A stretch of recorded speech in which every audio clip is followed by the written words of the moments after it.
podcast d'Organiser son voyage avec Caro la voyageuse. Aujourd'hui, j'ai envie de vous parler de 4 anecdotes de voyage qui m'ont définie comme voyageuse. En fait, c'est des éléments dans chacun des voyages que j'ai organisés qui m'ont permis d'apprendre soit des choses sur moi, qui m'ont permis d'apprendre des choses sur la technique de l'organisation des voyages. Puis le premier que je vais vous raconter, c'est ça a été quoi l'élément déclencheur? Qu'est-ce qui m'a donné le goût d'organiser moi-même mes voyages? On est quand? On est en mai 2000 et c'est mon premier voyage solo. J'ai choisi d'aller en Europe parce que c'est la destination qui m'attirait. D'ailleurs, c'est la destination qui m'attire encore le plus. Il y a tellement de choses que j'ai envie de voir dans plein de pays d'Europe. Donc, ce jour-là, je suis passée devant l'agence de voyage de l'université où j'étudiais. J'ai vu des annonces de voyage organisées par Contiki. Je savais pas trop ce que c'était, mais les itinéraires avaient l'air intéressants, fait que je suis rentrée. C'est le début de ma passion pour les voyages. Je suis ressortie de là avec en poche des réservations pour un voyage qui part de Londres, passe par 11 pays européens, donc Angleterre, France, Monaco, Italie, Cité du Vatican, Autriche, Liechtenstein, Suisse, Allemagne, Pays-Bas et Belgique, et qui revient à Londres, tout ça en 2 semaines. Je dis solo parce que je suis partie de chez moi toute seule, mais dans ce voyage-là, en fait, on était une quarantaine de personnes. Il y a un autobus voyageur qui nous transportait et on dormait en camping. Les tentes puis les matelas étaient fournis par Contiki. On déjeunait sur le camping, puis un certain nombre de dîners puis de soupers étaient inclus. Les autres, il fallait qu'on se les paye. Comme les activités puis les tours guidés étaient inclus, ben moi, j'ai pas eu d'autres dépenses que mon billet d'avion. Et au Ben, en plus, à l'achat du tour, le billet d'avion aller-retour entre Montréal et Londres me revenait à 350 $. Donc, je me suis dit que c'était ma chance de voir du pays, de perfectionner mon anglais. Et ben ouais, pour voir du pays, j'en ai vu. Puis j'ai vraiment débloqué mon anglais pendant ce voyage-là, même si ça a bien dû prendre une semaine avant que je comprenne mon guide avec un accent australien à tout casser. À la fin de ce voyage-là, qu'est-ce que j'avais appris? Ben, j'avais appris que j'aime pas voyager en grand groupe. Qu'on est passé tellement vite à chaque endroit qu'en revenant, j'avais à peu près 7 autres voyages que je voulais faire pour chaque pays où ce que j'aurais voulu en voir plus. Puis, ben, c'est à ce moment-là que j'ai décidé que j'allais me préparer des voyages sur mesure. C'est sûr qu'il s'est passé plusieurs années là, entre cette prise de conscience-là et le premier voyage que j'ai vraiment organisé. Entre-temps, j'étais allée 3 mois en Inde avec l'homme qui allait devenir mon mari, fait que rien de mieux pour tester un couple en passant. Et comme lui, il était allé l'année avant, ben il savait où retourner, il savait où il voulait pas aller, fait que j'ai rien organisé du tout, je l'ai suivi. Et franchement, bien heureuse d'avoir eu quelqu'un qui connaissait le pays un peu parce que l'Inde, c'est très dépaysant. Disons, quelqu'un qui veut y aller pour la première fois, puis qui est tout seul, là, je conseillerais peut-être de prendre un tour organisé pour les 2 premières semaines, puis après ça, de continuer le voyage par lui-même. Là, je prends pour acquis que ce genre de voyage-là est généralement plus long que 2 semaines. Là. Ça en prend déjà une pour se rendre puis se remettre du décalage horaire. Fait que on prend plus long. L'année suivante, j'ai aussi fait un voyage dans l'Ouest canadien. Sur une des 2 semaines, je l'ai passé avec une de mes amies. Donc encore là, pas grand-chose à organiser. Et la deuxième semaine, là, j'étais toute seule dans la vallée d'Okanagan. Puis là, j'avais rien réservé d'avance. Mais ça m'a bien servi. J'en étais bien heureuse parce que j'ai rencontré une famille de cueilleurs de fruits. On dit des pickers ça, dans ce coin-là.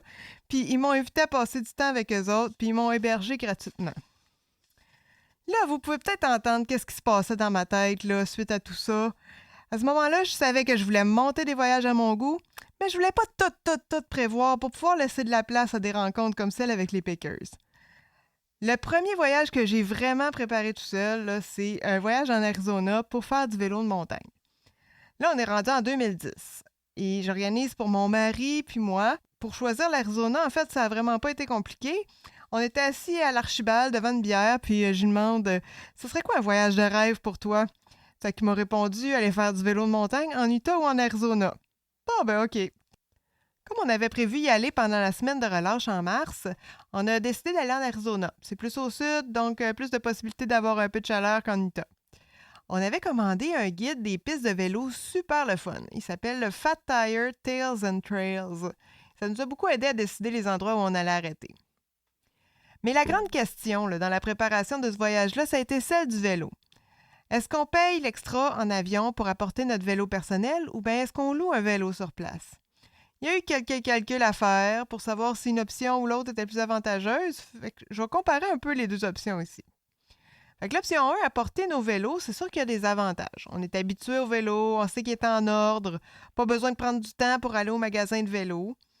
Et les inconvénients, c'est qu'on risque qu'ils soient égarés par la compagnie d'avion ou qu'ils se brisent s'ils ne sont pas bien emballés. Puis il faut prendre le temps de remonter notre vélo puis de le remballer à la fin du voyage. Il faut manipuler la grosse boîte à l'aéroport. Bon, tu sais, quelques inconvénients aussi. Au niveau du coût, en faisant nos recherches, on a réalisé que le montant supplémentaire pour mettre les vélos dans l'avion devait être payé pour chaque segment de vol. Là, nous, on avait 2 escales à l'aller puis une escale au retour. Donc, il fallait payer 50 par segment de vol, ce qui nous fait un total de 250 dans notre cas, là, parce qu'on avait 5 segments de vol. L'option 2, louer des vélos, ben, il y a quelques avantages. C'est sûr qu'on n'a pas de risque de perdre ou d'abîmer nos vélos, pas besoin de manipuler la grosse boîte. Mais par contre, il faut prendre du temps pour aller chercher les vélos puis les rapporter au magasin. Puis il y a toujours un risque là, que les vélos loués ne soient pas très bien entretenus. Au niveau des coûts, à l'endroit où on avait loué à Phoenix, là, en date d'aujourd'hui, le tarif, c'est 180 US pour louer le vélo pendant 9 jours, environ 238 canadiens. Après avoir considéré tout ça, on a donc opté pour la location, puis on l'a vraiment pas regretté parce que les vélos étaient de bonne qualité puis étaient en bon état. La plupart des magasins qui louent des vélos ont des tarifs à la semaine et à la journée selon les besoins. Alors, si vous aussi, votre objectif, c'est de faire un voyage qui est axé sur le vélo, ben, je vous conseille vivement de les louer les vélos avant de partir. Ça va vous éviter de perdre du temps de voyage précieux en recherche de vélos disponibles. Puis, on peut facilement réserver par téléphone. En plus, de plus en plus de boutiques ont aussi un système de réservation en ligne. Mon chum, lui, il en a écouté souvent des podcasts de vélo de montagne, puis il m'a fait remarquer plusieurs années après ce voyage-là que les animateurs parlent souvent de ce sujet-là. Apporter versus louer les vélos, quand ils font des comparaisons de prix, un peu comme je viens de faire. Puis évidemment, tout le monde peut avoir son opinion là-dessus, mais leur conclusion demeure le plus souvent que c'est plus avantageux de louer. Moins compliqué, moins risqué, moins de frais. Puis oui, la plupart du temps, les vélos sont bien entretenus. La plupart des gens sont d'accord avec ça. Donc, quand on a planifié un deuxième voyage qui incluait du vélo de montagne en Écosse, cette fois-là, ben, on ne s'est pas posé de questions, on a loué.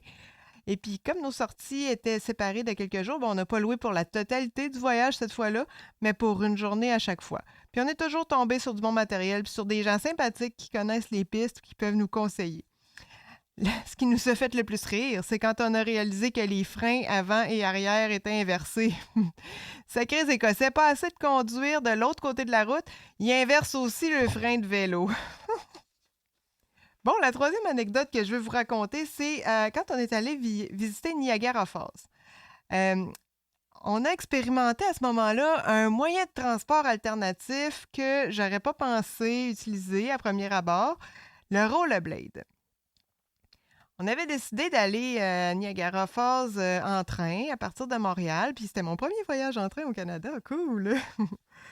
En préparant notre voyage, j'avais constaté que la gare de train était située à peu près à 5 km de notre hôtel. C'est pas très loin, mais mon premier réflexe, ça avait été de vérifier les taxis, les transports en commun à partir de la gare. En regardant les cartes, j'ai remarqué qu'il y avait une piste cyclable qui longeait la rivière Niagara. Ça nous en a pas pris plus pour décider d'apporter nos patins à roues alignées, puis d'en profiter pour faire une balade le long de la rivière à l'arrivée puis au départ. C'était vraiment magnifique de voir apparaître les chutes à mesure qu'on avançait. Parce que là, je fais une parenthèse, là. Bien que Niagara Falls soit renommé pour être kitsch, je pense qu'il faut aller là au moins une fois dans sa vie. C'est une merveille de la nature. C'est pas trop loin, c'est facile à organiser, puis les activités à faire sont pratiquement infinies. Fin de la parenthèse. Là, je dois aussi préciser que le rollerblade se prêtait super bien à ce genre de voyage, parce que là, on n'avait pas beaucoup de bagages, on était rien que là pour 3 nuits. On a pu utiliser nos plus grands sacs à dos de voyage pour avoir de la place pour mettre nos patins. Puis comme on s'installait au même endroit pour toute la durée du séjour, on a pu les laisser à l'hôtel où ils ne nous ont pas encombrés pendant qu'on se déplaçait. Finalement, la distance à parcourir était idéale pour ce moyen de transport-là. Si ça avait été plus, ça aurait été peut-être trop long. Et si ça avait été moins, ça n'aurait peut-être pas valu la peine, on aurait marché à la place. Donc, je retiens de cette anecdote, qu'il faut oser essayer des moyens de transport alternatifs. Là, j'ai parlé de vélo, mais c'est du vélo de montagne, mais ça pourrait aussi bien être des déplacements à vélo. On peut décider de marcher carrément Et là, un petit peu de rollerblade. Ça, c'est sûr que c'est moins fréquent, puis il faut qu'on ait un voyage qui se porte à ça, mais quand même, ça m'a fait réaliser qu'il fallait rester ouvert à ces différentes possibilités-là. Dernière anecdote aujourd'hui, je vais vous parler d'Hawaï. Ah, Hawaï, ça a été un de mes voyages préférés. En fait, c'est un des voyages auxquels je pense avec le plus de nostalgie et j'ai déjà dit que j'avais beaucoup d'endroits que je voulais aller voir dans le monde, hein? Oui, je pense que je vous ai déjà dit ça. Mais Hawaï, j'y retournerai, même si je l'ai déjà vu. Donc, on est rendu quand? On est rendu en juillet 2011, puis j'organise pour qui? On est 5 personnes, en fait, de ma famille, de la famille à mon chum. Donc, les parents, une tante, la blonde à mon père, moi. Donc, on est 5. Cette année-là, j'avais eu envie de perfectionner mon anglais, encore une fois. Et je me suis dit, rien de mieux que quelques semaines en immersion. Puis là, je regardais les destinations qui offraient des programmes d'anglais intensif. Il y en a beaucoup. Alors, je regardais pour l'Ouest canadien, les États-Unis, l'Angleterre, même l'île de Malte. Mais quand je suis tombée sur le site Internet de Global Village à Hawaï, j'ai su que je venais de trouver ma destination.